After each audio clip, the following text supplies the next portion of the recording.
ये बेवकूफ़ लोगों की निशानी है। मुझे अपना करियर शुरू करना होगा जीरो से। मैं मान लेता हूँ मेरी एज है 18-19 साल, मैं क्या करूँगा? डिजिटल मार्केटिंग सीखूंगा। इससे ऊपर किसी की वैल्यू है? इससे ऊपर किसी की वैल्यू नहीं है। जिसको डिजिटल मार्केटिंग आती है, जिसके अंदर ये स्किल है, उस बंदे की क्या वैल्यू है?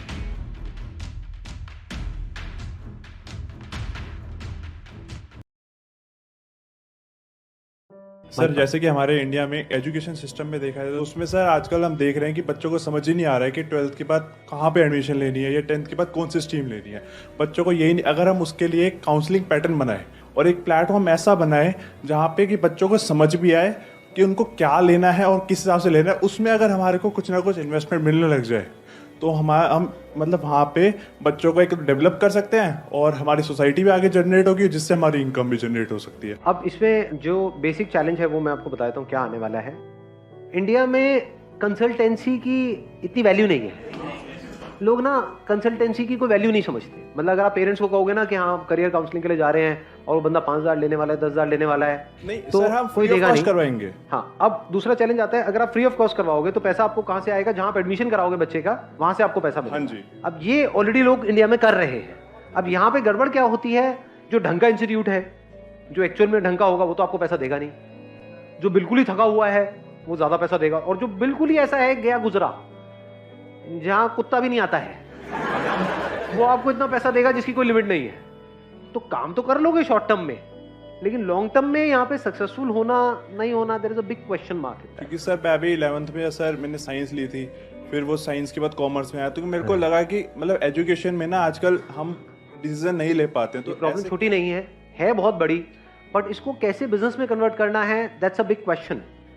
मे बी आप क्या कर सकते हो इसमें, आप अगर सर्च इंजन ऑप्टिमाइजेशन सीखते हो, इसके बारे में सुना है आप लोगों ने? Yes sir.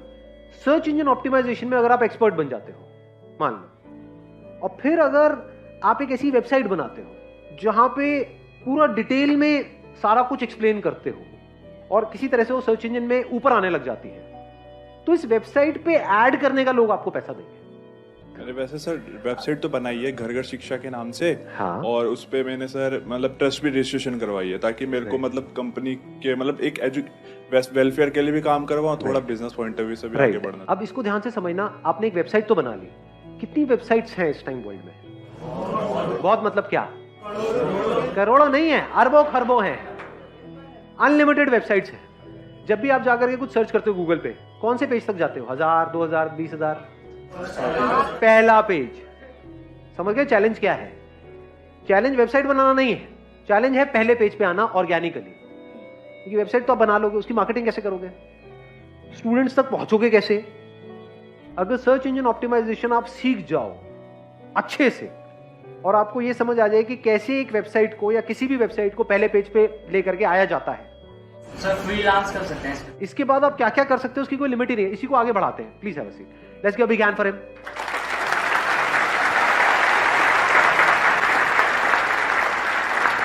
देखो अब इसके बाद आप क्या क्या कर सकते हो। ये जो एरा है इसको बोलते हैं डिजिटल एरा। सब कुछ डिजिटल है, सब कुछ मोबाइल पे हो रहा है, सब कुछ कंप्यूटर पे हो रहा है, फिजिकल धीरे धीरे सब ऑनलाइन शिफ्ट होता चला जा रहा है, हो ही गया है काफी हद तक। तो यहां पे जिसके हाथ में ये स्किल है कि इस डिजिटल वर्ल्ड में ऑर्गेनिकली प्लस इनऑर्गेनिकली, इनऑर्गेनिकली मतलब होता है मार्केटिंग के थ्रू, एडवर्टाइजिंग के थ्रू, ऑर्गेनिकली होता है सर्च इंजन ऑप्टिमाइजेशन के थ्रू, जिसके पास में दोनों स्किल है क्योंकि दोनों इंटरलिंक्ड है। इसको आप डिजिटल मार्केटिंग भी बोल सकते हो ब्रॉडली। जिसको डिजिटल मार्केटिंग आती है, जिसके अंदर ये स्किल है, उस बंदे की क्या वैल्यू है? अब इस बिजनेस को देखो, ये आइडिया शुरू कहां से हुआ था, अब हम इसको कहां लेकर के जाने वाले हैं। आपका टारगेट क्या है? स्टूडेंट्स जो 12th से निकले हैं वो आकर के सर्च करेंगे career options after 12th, career options after 10+2। इन वर्ड्स को जब भी कोई सर्च करे तो वहां पे 20 रिजल्ट्स आते हैं। क्या मैं अपनी ऐसी एक स्किल डेवलप कर सकता हूं कि उन 20 में से टॉप पे मेरा आ जाए? टॉप पे ना सही, टॉप 5 में मेरा नाम आ जाए। क्या ये पॉसिबल है या इम्पॉसिबल है? अगर 3-4 महीने तक आप दिन रात लगे रहो अपनी वेबसाइट को, और वेबसाइट फ्री में बनती है, वेबसाइट की कोई खास कॉस्ट नहीं है, मतलब मान लो कितनी होगी, डोमेन वोमेन ये वो सब मिला करके 500 रुपए महीना, 1000 रुपए महीना मैक्सिमम। तो इन्वेस्टमेंट क्या हुई आपकी देखा जाए तो? कुछ भी नहीं जी। स्किल को एक्वायर कैसे कर रहे हो? सीख रहे हो। सर्च इंजन ऑप्टिमाइजेशन के बारे में कितने आर्टिकल्स हैं? तो वो बंदे जो स्किल में एक्सपर्ट हैं, उन्होंने अपना सब कुछ शेयर किया हुआ है ऑनलाइन। इसके ऊपर अनलिमिटेड बुक्स हैं जो आप कहीं से भी परचेज कर सकते हो, Amazon से, यहां से वहां से, जो बंदे इस पर्टिकुलर काम में एक्सपर्ट हैं। और अब इसमें अच्छी चीज क्या है, इसमें इंडिया और यूएस कुछ नहीं है, क्योंकि सर्च इंजन है। जिसने यूएस में स्किल को क्रैक कर लिया है, उससे भी अगर आप सीखते हो तो वो यहां पर भी काम करने वाला है, क्योंकि बेसिक एल्गोरिथम सेम है। अगर आप सर्च इंजन ऑप्टिमाइजेशन सीख गए और इसके साथ साथ में आप डिजिटल मार्केटिंग भी सीख गए, तो क्या इस डिजिटल एज में आप कुछ कमाल का कर सकते हो? नहीं कर सकते। या ये कह लो, कुछ भी करना है आज के टाइम में तो उसमें डिजिटल मार्केटिंग आनी चाहिए, नहीं आनी चाहिए? कोई भी बिजनेस करना है, कैसा भी बिजनेस करना है, एक है किसी भी काम को करना, ये कह लो एक प्रोडक्ट को बनाना, एक सर्विस को देना, एक है उसकी मार्केटिंग करना। तो आप किस स्किल को मास्टर कर रहे हो? मार्केटिंग को। किस मीडियम के थ्रू? डिजिटल मीडियम के थ्रू। क्यों डिजिटल मीडियम के थ्रू? क्यों? अरे नंबर 1 सब कुछ डिजिटल है और होता ही चला जा रहा है। नंबर 2 सस्ता है। Digital marketing is much cheaper than traditional marketing. TV की एड, न्यूज़पेपर की एड लाखों करोड़ों रुपए की है, डिजिटल मार्केटिंग में 5-10 रुपए में ऐड हो जाती है। Extremely easy. मतलब अगर आज मुझे अपना करियर शुरू करना होगा जीरो से, मैं मान लेता हूं मेरी एज है 18-19 साल, मैं क्या करूंगा? डिजिटल मार्केटिंग सीखूंगा। डिजिटल मार्केटिंग से ज्यादा किसकी वैल्यू है आज के टाइम में? लगा लो दिमाग। इससे ऊपर किसी की वैल्यू है? इससे ऊपर किसी की वैल्यू नहीं है। इसकी वैल्यू उससे भी ज्यादा है जो कोई एक्स्ट्रा ऑर्डिनरी प्रोडक्ट बनाने की जिसके अंदर स्किल है, उससे भी ज्यादा वैल्यू है डिजिटल मार्केटिंग वाले की। क्योंकि मान लो आप एक एक्स्ट्रा ऑर्डिनरी प्रोडक्ट बना सकते हो, बेचोगे कैसे? कुछ भी चाहिए आज की डेट में आपको, तो पहले आदमी जाकर के गूगल पे सर्च करता है, बाद में डिसीजन लेता है कि क्या करना है। तो जो गूगल पे सर्च हो रहा है, वहां पे 2 तरह से सर्चेस चलती है। एक है ऑर्गेनिक तरीका, यानी उसको मैंने बात करी थी सर्च इंजन ऑप्टिमाइजेशन की। दूसरा है सर्च इंजन मार्केटिंग। एड्स आती है वहां पे, जब एड्स आती है तो वहां से हम कॉल करते हैं, नहीं करते हैं? उन वेबसाइट्स पे जाते हैं, नहीं जाते हैं? देखते हैं, नहीं देखते हैं? ऐसे हम सर्च करते हैं, नहीं करते हैं? रेस्टोरेंट्स नियर मी, है ना? या फिर जो भी आपको चाहिए, फॉर एग्जांपल घर में वॉलपेपर लगवाना है एक दीवार पे, तो आप कैसे करोगे? जाके मार्केट में धक्के खाओगे? क्या करोगे? गूगल पे जाकर के सर्च करोगे, वॉलपेपर रिटेलर्स नियर मी। सोचो जैसे ही किसी बंदे ने वो सर्च किया, अगर आपको डिजिटल मार्केटिंग आती है तो जरूरी नहीं है जो वॉलपेपर का काम कर रहा है उसको भी डिजिटल मार्केटिंग की स्किल आती है। ये 2 अलग अलग स्किल है ना। उसको वॉलपेपर चिपकाना तो आता है, उसको सैंपल दिखाना आता है, उसको बेचना आता है, उसको मार्केटिंग नहीं आती। मार्केटिंग किसको आती है? आपको आती है, आपने सीख ली है। 2-3 महीने 4 महीने लगा करके इस स्किल को डेवलप कर लिया, ये 1 साल लगा करके पक्के हो गए डिजिटल मार्केटिंग में। आपको पता है इसकी मार्केटिंग करते कैसे।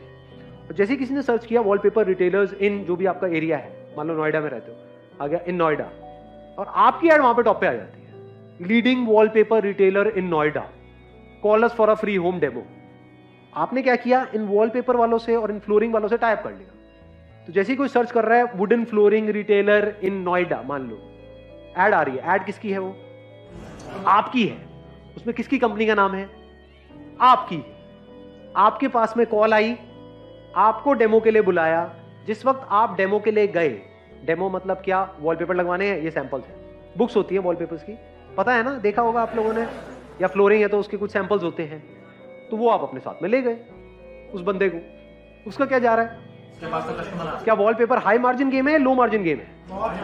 बहुत हाई मार्जिन गेम है। तो उस बंदे से अगर आपने एक रीजनेबल भी टाइप कर लिया है कि भैया 5000 का लगा तो 30% मेरा, 70% तेरा, उसका क्या जा रहा है? उसका तो बैठे बैठे काम हो रहा है।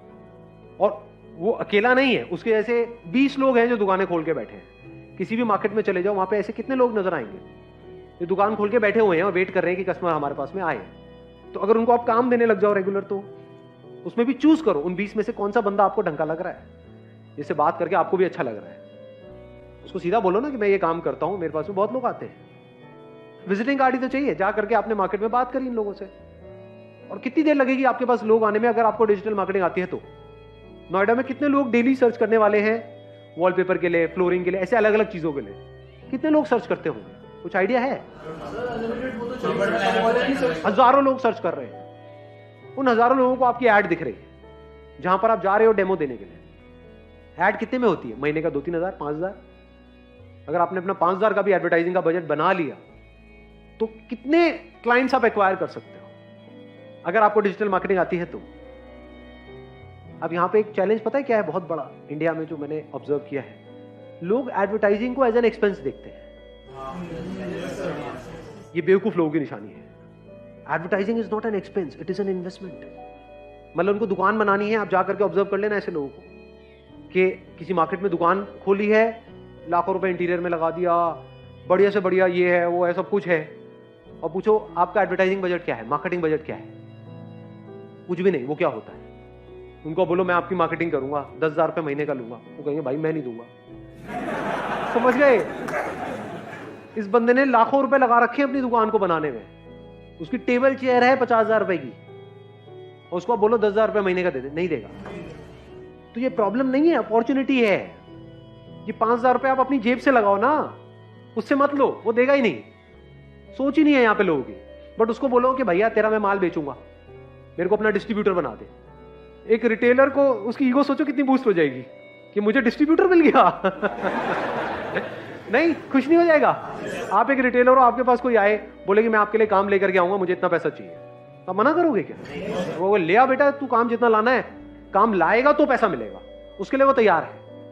आप कहोगे भाई मुझे इतना पैसा महीने का दे दो और मैं आपके लिए काम लेकर के आऊंगा, वो कहेगा 1 रुपए भी नहीं मिलेगा। समझ गए मैं क्या कह रहा हूं? दोनों में फर्क समझ आ रहा है? तो इसी साइकी को समझ करके इसी साइकी से आप खेल जाओ। उसके लिए अगर आप काम करते भी हो, 10,000 रुपए ऐड लगा करके उसको 1 लाख का बिजनेस देते भी हो, तब भी वो रो रो करके आपको 10-20 हजार रुपए देगा। ये यहाँ पे बेसिक मेंटालिटी है इंडिया में। बट अगर आपने खुद अपना पैसा इन्वेस्ट किया, यानी 5,000 रुपए की ऐड करी और वहां से 50,000 रुपए का बिजनेस जनरेट किया, तो उसमें 30% भी अगर आपको मिला तो 15,000 रुपए आपका है। जब भी किसी को उस एरिया में वॉलपेपर चाहिएगा या फ्लोरिंग चाहिएगी या ऐसा कुछ भी चाहिएगा, तो वो गूगल पे सर्च करेगा, आपके पास में वो लीड आएगी। अब आपका आगे टाइप है जिनकी क्वालिटी भी अच्छी है और जो आपको मार्जिन भी अच्छा दे रहे हैं। आप वहां पर जा रहे हो और धीरे धीरे अपनी टीम बढ़ाते चले जा रहे हो। बढ़ानी ही पड़ेगी अगर ये काम एक्चुअल में आपको आता है तो, क्योंकि इतनी कॉल्स आ जाएंगी, हर जगह आप अकेले नहीं जा सकते। दिन में 20 लोगों ने 30 लोगों ने आपको डेमो के लिए बुला लिया, हर जगह अकेले जाओगे क्या? लोग चाहिए। अब यहां पे एक और बहुत बड़ा एडवांटेज आ गया, इंडिया में अनएम्प्लॉयमेंट बहुत ज्यादा है, लोगों की कोई कमी नहीं है, कितनी भी टीम बढ़ा ले। पहले अपने माइंड में रख लो, एक अमाउंट फिक्स कर लो, 5-10 हजार रुपए, वट एवर, इससे कम का काम मैं नहीं करूंगा। मैंने क्या कहा था अपने पहले सेशन में, याद है? बिजनेस में आगे बढ़ने के लिए ना बोलना ज्यादा इंपॉर्टेंट है। ये नहीं कि ये काम करना है जी, यहाँ पे 100 रुपए का, वहां पे भी आप पहुंच जाओ, नहीं 20 रुपए तो आ रहा आने देना, तो फंस जाओगे, फिर कभी कुछ बड़ा नहीं कर पाओगे लाइफ। पहले ही बड़ा सोचो ना माइंड में, छोटा मोटा क्यों सोच रहे हो? धीरे धीरे अपनी फिगर को बढ़ाते चले जाओ। फिर जैसे से आप एक कॉन्ट्रैक्टर हो तो आपने अपने माइंड में फिक्स किया हुआ है कि अच्छा 1,00,000 रुपए से नीचे का काम मैं नहीं करूंगा।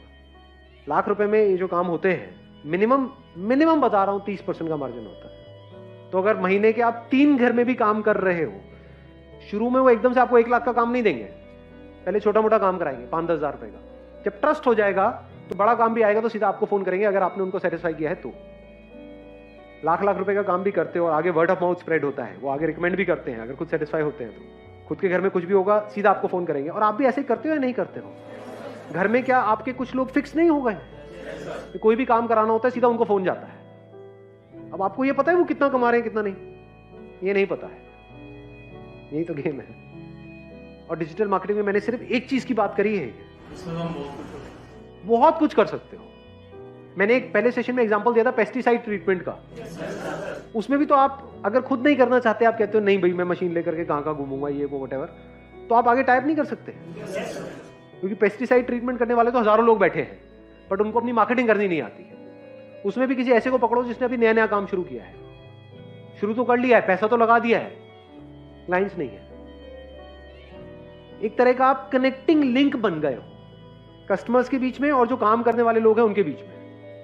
उनके बीच में आप एक लिंक हो और आपकी पूरी की पूरी टीम है, 2 लोगों की, 5 लोगों की, 10 लोगों की, जैसे जैसे काम बढ़ता जा रहा है आप टीम भी बढ़ाते चले जा रहे हो। तो यहां से कितना काम हो सकता है, कोई अगर करना चाहता है तो कोई लिमिट नहीं है। अगर मार्केटिंग आती है अपर लिमिट कोई नहीं है। इन्वेस्टमेंट कितने में शुरू हुआ ये काम? 5-10 हजार रुपए, 20 हजार रुपए मैक्सिमम। और एक स्किल आ गई आपके पास में, स्किल की जो वैल्यू है ना, इसके बदले में पता है क्या मिलता है? सिर्फ पैसा नहीं मिलता है, कॉन्फिडेंस मिलता है। जिसके हाथ में स्किल होती है ना, वो पता है क्या बोलता है? ये बंद होता है, हो जाए ये सारा का सारा काम। मैं तो फिर से शुरू कर लूंगा। ऐसा वही बंदा बोल सकता है जिसके हाथ में स्किल हो, ना कि डिग्री हो।